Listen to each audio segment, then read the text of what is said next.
if you could introduce yourself, your name, and where you're from. My name is David Caserta, David. and I'm originally from New York, and I'm currently residing in Texas and moving to Oklahoma, where my wife and I have purchased a 5-acre farm, which is what we're sitting on right now. All right. So, David, you see the end of all things at hand, right? I mean, the whole world is watching it. And there's something that you said that I was listening to about the steps of Christ, and this is, I believe, one of the things that you were told that He was protecting you from the lukewarmness. Many are unconverted inside the church. Now, I've suggested and I've given the idea for everybody to read the book, The Steps of Christ. I read it twice a year. But my question now is, because reading the book, it really, it's a wonderful book, and I want everybody to read it. It's just like reading the Bible. The Pharisees read the Bible, but there has to be a heart surrender.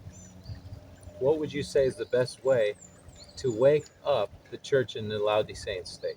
I mean, just like what's the awe and shock, or awe and I guess there's no quick fix, but what is a message that you would give, like a 5-minute message or just something quick to tell the children, the youth, the adults, and everybody, like, hey, you're asleep, you don't know Jesus, but in love. You know what I mean? Like to get them to get all of us, because it's not just them, to get all of us to recognize our Laodicean estate and how bad we really, like, we're going into this war without our armor. I've thought about that, and what I can assure everyone of is the people that are haranguing and raising their voice and slapping the pulpits and trying to become incensed, walking in the sparks of their own kindling, telling people about it, screaming, "Wake up, church," and just impassioned, and that's not going to do it. I reduced the three angels message down as small as I could get it. And it's, "Come, my people, stop sinning." You see, it's come out of her, my people, and be not a partaker of her sins. But it's, "Come, my people, stop sinning." Pulling us out of confusion. Well, it's looking at you and looking at Jesus. You got to look to Jesus and judge. And I say look to you, and that's not what I mean, because we've got to look away from ourselves. But at the same time, we're told by the Spirit of prophecy to deal truly with our own souls. Yeah. Deal truly with our own souls. It also says, judge righteous judgment. Well, that's got to begin with yourself. If you're faithful in the little, you'll be entrusted with the great. To judge righteous judgment is to look at your actions. Whatsoever you eat, whatsoever you drink, whatsoever you do all to the glory of God. Is what I'm doing glorifying God? And you've got to plead with the Lord to give you visions of His life and who He is. Yeah. That you might be able to deal truly with your own soul and ask Him to deepen your convictions and allow you to assess your diet, your speech, Every your aspect aim, of character. every aspect of your character, and not try and muster up self. So balance. It's you're doing the great balance, getting rid of I and looking to Jesus and walking straight into heaven. I hate to even use the word balance. And I say hate, I probably should use that word, but people all the time that want to keep a hold of the world and their hurtful, harmful habits are going to tell you you're imbalanced. They're going to say that you need medicine to be balanced. They're going to say anything to try and make you imbalanced to justify their love of the world and sin. Yeah. You know, we're to be odd, singular, straight-laced extremists. Yeah. Wow. There's no balance in there. There won't be a balance in there. There can't be. An extremist is imbalanced. I don't think that we're imbalanced. I think that we're right-minded. It's just the world is Right. imbalanced.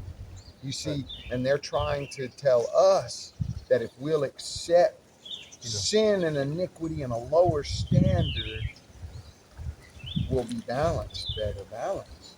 there was something you said. It's about the balance, but that Dwayne was keeping you out because he didn't want you to get in the lukewarm state. He didn't want you to By lower. beholding were changed. It's true. I didn't get it. I had no idea. And I can't, but there's another flip to this, and it's real important. I come from a maximum security prison. I was the second inmate baptized into this faith on Supermax. The first one was on death row, baptized by Leonard Tucker, and he had to ask him to move his cuffs in front of him. I was the second. Okay, so I came the back door. I read and I studied the books, and I mean, I read them all. He brought me book after book after book after, and I read them all, and I studied them all. I remember when I got testimonies to ministers. I said, "Is it all right?" He said, "I'm not a minister. Can I read this, really? Is it all right?" He said, "Yes, David, it's all right."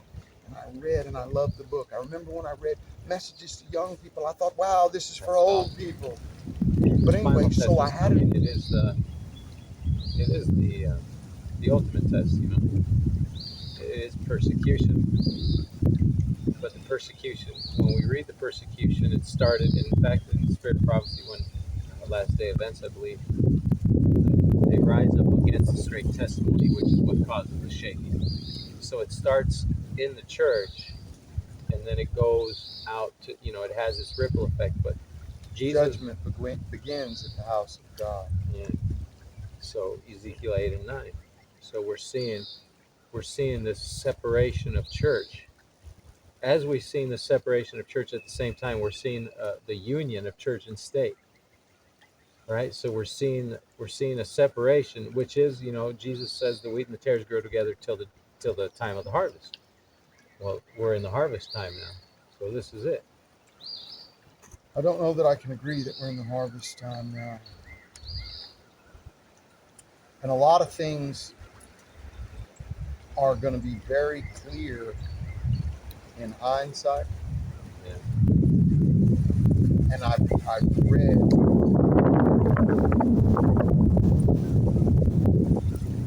about visions had. I've read testimonies given, and I'm trying to understand it better. And now I'm one of the people that have been reading the Spirit of Prophecy and had these books on my shelves and known about this truth for these years. And I'm behind, and I'm having to go back and relearn and relook at the things I thought I knew and learned. But I don't believe that the harvest has come yet. And there is going to be those that try and make a time of trouble before the time of trouble. A time of trouble before the little time of trouble. And there are going to be those that are deceived in trying to do what they think is right, trying to warn, but they're going to be led to move out in their own strength. I've been that person. I've been that person. I was ahead. I was running ahead. I was being hard on everybody. Well, I was that guy. One of the things, God showed me this. I was going from church to church, and I was like, okay, Lord, because, trying to bring, there's nothing more convicting than a loving and lovable Christian, right? So I'm going to church, and I'm like, okay, Lord, you died for each and every one of them. And how can I show them your love? Now, That's why we have a father and a mother, right? So we have that balance of. But what I've seen, and this is the question, it's just kind of giving a synopsis. What I've seen is every church, whether they accept the message, whether I preach or just in the class, whatever it is, at the end of church, I always try to go out and do evangelism with somebody, give out literature evangelism. And I realized that if you want to wake up a church, yeah, don't don't throw the book at them. Just take one or two, or the whole church, or whoever will do it, and go out and give love out to give out life. And once they start talking, and it's like everything that they learn inside, they start sharing it outside, and then they actually learn it, and they have that experience, and they're, oh, wow, and then they bring that joy back into the church. So after you leave, then that church wants to do outreach.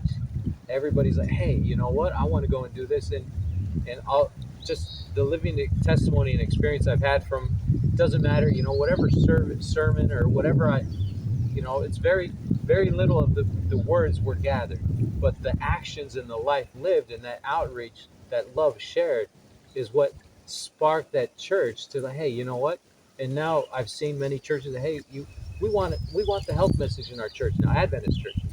We want to go do outreach, or hey, we're going to do this, and every time, it's just like Moses, right? He tried to do it like, oh, the Lord has chosen me, and then God is like, nah, you got 40 more years of humbling yourself, and then you'll. But this is what I've learned, and not correct me, but expound on this. Like, doing outreach and sharing the love of Jesus is what brings people inside the church up, and those outside up too, right? The three angels' message is righteousness by faith in verity. It is the message that's going to swallow up all others at the end of time. If you can engage people in warning the world and coming out of Babylon and forsaking their sin, that's going to strengthen the person doing the work. The words that they're speaking to others are going to be the ones they need to hear. That is the work. That is, so to call people to help you, to tell someone that you would like them to come and help you in the work. Well, that's exactly what we're to do. To call people into the vineyard. We pray, Lord, please send laborers into the vineyard. But if we're not going out looking for them, if we're not calling those, Yeah. I love my church. I'm a Seventh-day Adventist to my core. A bad Seventh-day Adventist church, I'd rather be there than a good Catholic or Pentecostal church. I would rather find myself laboring with Assad right there than in Babylon. So we should be trying to call our people to do the work and show the way. Follow me as I follow Jesus. Let's go, everybody. Those words were written to people who had a profession. Follow me as I follow Jesus. Get them in the boat, lead them out. When Jesus called the 12, I believe it's in Matthew 2, when he was calling the first three, and he's talking to the brother, or the brother goes and gets I forget the brother's name. He says, "Come and meet a man. Come meet the Christ." And he Philip. Philip, yeah. He said, "Come meet a man."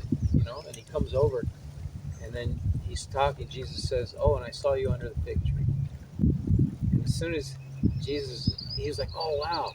But the fig tree in the Bible, and specifically by Jesus, at the end of his mission, at the end of the 3.5 years as he was headed to the cross, he went under the fig tree to find some figs, and he found none. There was no more figs to be had. But when he found the 12 disciples, the 144,000, when he was grabbing them, they were underneath the fig tree, right? And we're coming, and I believe right now there's still figs. This is the beginning of the end. But God is having us pluck out the figs. There's a lot of people that make a lot of analogies with the fig tree and, comparing it to Israel and the fig tree being Israel, and I've heard different things. And, Well, Jesus compared it to Israel, yeah. yeah, yeah. But there's a lot of people that justify a lot of different doctrines right there. The harvest is ready, the laborers are It says, pray the Father that He sends you laborers. They're coming. few. And you want to be one of those laborers. The last shall be first, and the first shall be last. It talks about the horsemen coming. If you're wearied with the footmen, You're gonna run with where the will you horse. be when the horsemen come? If you're weary with the Maybe it would horses. be interesting to think of the church that's asleep right now being the footmen, and the 11th hour workers, and what's coming, the horsemen. And if you're laboring right now within the church and you're being wearied by the lethargy and the slowness of the footmen around you as you're wanting to press the front, where will you be when the horsemen? Where will you be when the horsemen and then with the river? Swelling Jordan. The Jordan overflows its bank all the time of harvest. We gotta get ready. We gotta get ready. Sister White often says, "Get ready, get ready, get ready." The angel says, "Get ready, get ready, get ready." We've got to get ready.